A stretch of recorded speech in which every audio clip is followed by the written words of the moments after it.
Welcome back to the Sub Brief channel. My name's Aaron. This month we're celebrating the 1-year anniversary of the AUKUS Pact.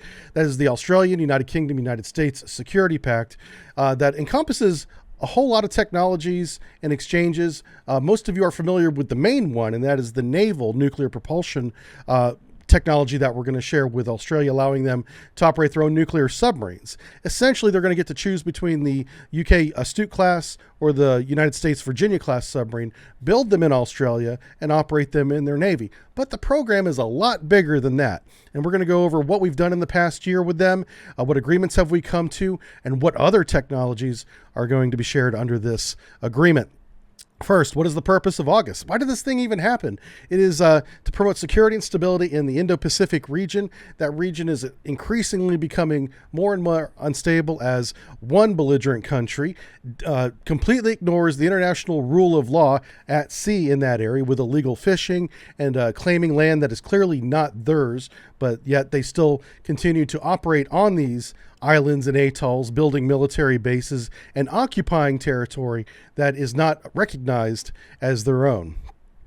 It's also to provide conventionally armed nuclear-powered submarines for Australia, as I said, and develop and provide joint advanced military capabilities. And this is part that you're probably not aware of that I find very interesting. All right. Let's talk about the Nuclear Propulsion Information Agreement. That was actually signed in November 2021. So the program was announced in September of last year. The nuclear propulsion part of it was signed in 2021. And we saw a lot of work really begin in February of 2022. Part of this work is training the Australian workforce in both safety and security and qualification to work on nuclear energy safely. We're also building a new submarine base on the east coast of Australia. And a construction of these submarines has already been decided. They will be built in the Osborne North shipyard in South Australia. And that shipyard needs to be certified to build nuclear propulsion. That's a huge, huge step forward for this shipyard. One of the most exciting projects to come out of the AUKUS Pact is the AURUS project, Underwater Robotic Autonomous Systems. These are UAVs that are going to rove the oceans, collecting sensor data along the way, and then sharing that via data link with other UAVs and manned platforms. Whether it's submarines, ships, satellites, and aircraft, all this information will be coming together and compiled so that commanding officers can make decisions at the operational level and tactical level with a lot of real-time data. One of the technologies that's absolutely essential for this to work is quantum computing. We're investing a lot of money, time, and manpower into quantum computing right now. And primarily, this program is focusing on navigation of these autonomous units and the timing of these data links. Timing is key. If they don't get the timing right, the data link essentially won't work. These systems won't function properly. So we have to get the quantum computing right. And that is a huge part of the AUKUS program. Improved artificial intelligence is another big step in this AUKUS program. This AI is going to apply to both unmanned aerial vehicles and technologies that soldiers will bring with them into the battlefield, providing real-time feedback to the command and communication centers of what's happening on the battlefield right now. And that will shorten the decision chain of time it takes to respond to emerging events in these rapidly evolving battles of the 21st century. So an even more complete list of all the technologies under the AUKUS deal are advanced cyber capability, artificial intelligence autonomy with that quantum programming or computing with it, hypersonic weapons, hypersonic technology is under the AUKUS agreement. That's still in its infancy. We're working on getting those missiles operational here in the United States right now. We just recently had a successful test, so we're well on our way, but we're sharing hypersonic weapon technology with Australia, including electronic warfare. We're getting a ton of electronic warfare information from the UK-Russian war. They're capturing electronic warfare vehicles and technologies all the time, it seems, over there. And so electronic warfare capability in NATO as a whole is improving immensely just this year, and we're sharing all of that with Australia. This is just such a good program for Australia. We're investing billions of dollars into this with them, and they're the beneficiary of this. And then finally, innovation, all the stuff that's being invented and improved is going to be shared amongst all three partners. And information sharing doesn't just apply to technology, it also applies to operational information in real time. So sensor information that we get, say, in the Atlantic for whatever project we're working on there will be shared with Australia. That is the scope of this. We are in an agreement in all domains, whether it's cyber, space, or undersea. We're sharing information with each other. A lot of that is in real time. And I'm sure none of you knew about this.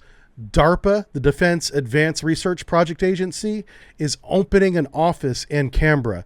Australia's getting their own DARPA. This is the defense agency that builds next generation military technology. And for the United States office, we only have 220 employees. 220 people build some of the most advanced military technology in use today. And we're opening an office. We franchised military technology. We're opening an office in Canberra now. So congratulations to this.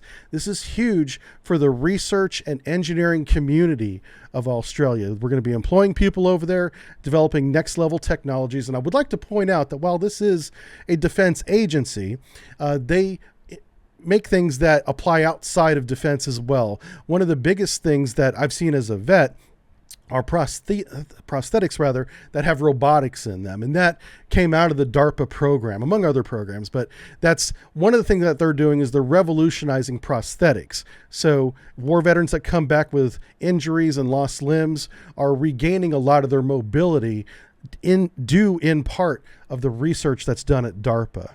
Okay, so it's not always about weapons. It's about improving technology. And one of the key things that makes DARPA so successful is they are not restricted by certain human resource requirements that other corporations are restricted to.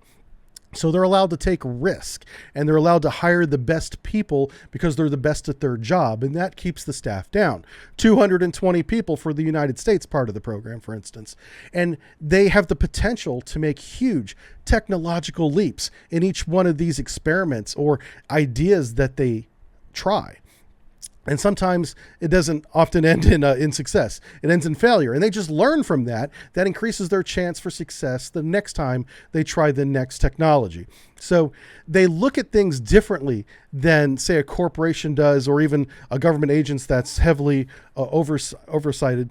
Not this one. They have lack of procedures and policies that result in higher cost and a high failure rate. But when they're successful, they develop the next generation of what shapes the military. So they're very important, and Australia is getting their own office.